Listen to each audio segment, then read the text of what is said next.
5:38 this morning, checking in with Alex, and we have quite the cool down, especially in the afternoons today. Yes, exactly. We are not going to be anywhere near where we should be for June standards, which is not necessarily a bad thing. It's just going to make for a stretch of some pleasant afternoons that we need to get out and enjoy while they do last, because of course, we know what's going to lie ahead for the next 3 months here in central Georgia. It is going to be very hot, and it is going to be super muggy just about each and every day. So while this is uncharacteristic, it is going to be a pretty pleasant treat, I think, for many of you.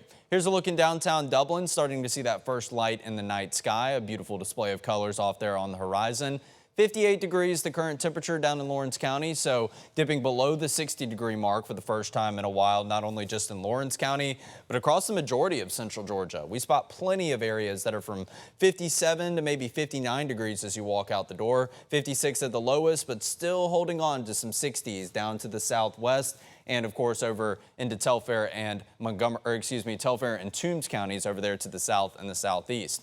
Here's a look at your 24-hour temperature change. Most areas hovering around 10 to maybe 13 degrees cooler than this time yesterday, and still seeing some areas hovering in the upper single digits, but Cordele and Unadilla not quite as much of a temperature drop that we have seen compared to previous days.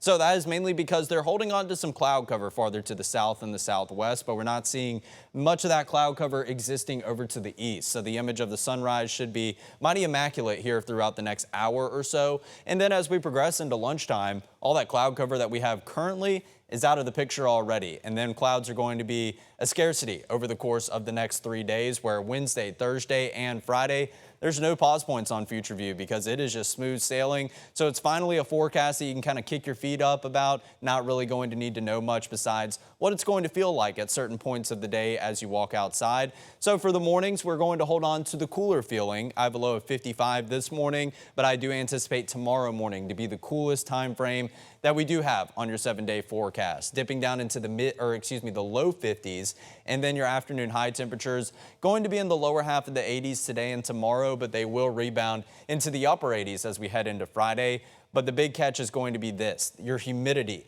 Wednesday, Thursday, and Friday, we're looking at dew point temperatures to hang in the comfortable range. So that means that all those temperatures that I just showed you, yes, while they might be a little bit warm, they are going to feel exactly like the numbers that you do see. But once we get into Saturday and Sunday, specifically next Monday into Tuesday, that's where I am eyeing an increase in moisture content. I think the rain chances hold off as we go into Saturday, so hopefully 2 out of 3 days will be nice and dry for the sake of some outdoor plans this weekend. But as we transition into Sunday, that's when it looks like widespread pop-up showers and a couple of thunderstorms are going to return to the picture, again in that afternoon and evening window, and we will keep the coverage of that rain fairly high as we go into next Monday and we go into next Tuesday. So it could kick off a bit of a wet stretch once again, which is going to be, once again, some good news because we are going to need more and more rain as we are still trying to get out of the very bad drought conditions that we've had in place. But it's been about 2.5 weeks straight of daily rain chances, so it is a bit of a relief to see no rain chances for the next 4 days.